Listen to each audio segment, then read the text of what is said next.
নমস্কার বন্ধুরা, welcome to election mania channel. আজ আমরা আলোচনা করব 279 নম্বর জামুরিয়া বিধানসভা কেন্দ্র নিয়ে। 2014 সালের লোকসভা নির্বাচনে এই কেন্দ্র থেকে তৃণমূলের প্রাপ্ত ভোট 32.11%, বিজেপির অপ্রাপ্ত ভোট 25.92%, বামফ্রন্টের প্রাপ্ত ভোট 32.29% এবং কংগ্রেসের প্রাপ্ত ভোট 2.71%। এই কেন্দ্র থেকে বামফ্রন্টের বংশ গোপাল চৌধুরী তৃণমূলের দোলা সেনের থেকে 263 ভোটে এগিয়েছিলেন। 2016 সালের বিধানসভা নির্বাচনে এই কেন্দ্র থেকে তৃণমূলের প্রাপ্ত ভোট 38.29%, বিজেপির প্রাপ্ত ভোট 14.19% এবং বামফ্রন্ট ও কংগ্রেসের মিলিত প্রাপ্ত ভোট 43.28%।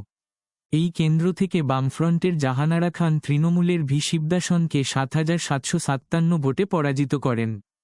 2019 সালের লোকসভা নির্বাচনে এই কেন্দ্র থেকে তৃণমূলের প্রাপ্ত ভোট 35.8%, বিজেপির প্রাপ্ত ভোট 46.95%, বামফ্রন্টের প্রাপ্ত ভোট 9.6% এবং কংগ্রেসের প্রাপ্ত ভোট 1.53%। এই কেন্দ্র থেকে বিজেপির বাবুল সুপ্রিয় তৃণমূলের মুনমুন সেনের থেকে 18,052 ভোটে এগিয়েছিলেন।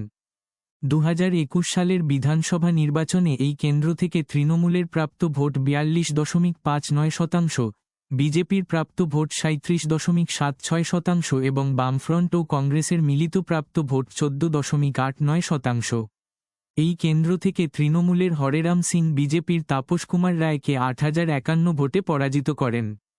2024 সালের লোকসভা নির্বাচনে এই কেন্দ্র থেকে তৃণমূলের প্রাপ্ত ভোট 45.02%, বিজেপির প্রাপ্ত ভোট 38.1%, বামফ্রন্টের প্রাপ্ত ভোট 12.92% এবং কংগ্রেসের প্রাপ্ত ভোট 0.84%। এই কেন্দ্র থেকে তৃণমূলের শত্রুঘ্ন সিনহা বিজেপির এস আলুওয়ালিয়ার থেকে 11,878 ভোটে এগিয়েছিলেন। 289 নম্বর জামুরিয়া বিধানসভা কেন্দ্র। 2026 সালের বিধানসভা নির্বাচনে এই কেন্দ্র থেকে সম্ভাব্য বিজয়ী কে হতে চলেছে সেটার আগে জানিয়ে রাখি যে আগামী পর্বে আসানসোল দক্ষিণ বিধানসভা নিয়ে আলোচনা করা হবে, তাই এরকম আরও তথ্য পাওয়ার জন্য চ্যানেলটি সাবস্ক্রাইব করে রাখুন। এই কেন্দ্রের মোট ভোটার 2,08,861। এই কেন্দ্র থেকে তৃণমূলের সম্ভাব্য প্রাপ্ত ভোট 39.35% ও বিজেপির সম্ভাব্য প্রাপ্ত 45.83%। 279 নম্বর জামুরিয়া বিধানসভা কেন্দ্র। 2026 সালের বিধানসভা নির্বাচনে এই কেন্দ্র থেকে সম্ভাব্য বিজয়ী হতে চলেছে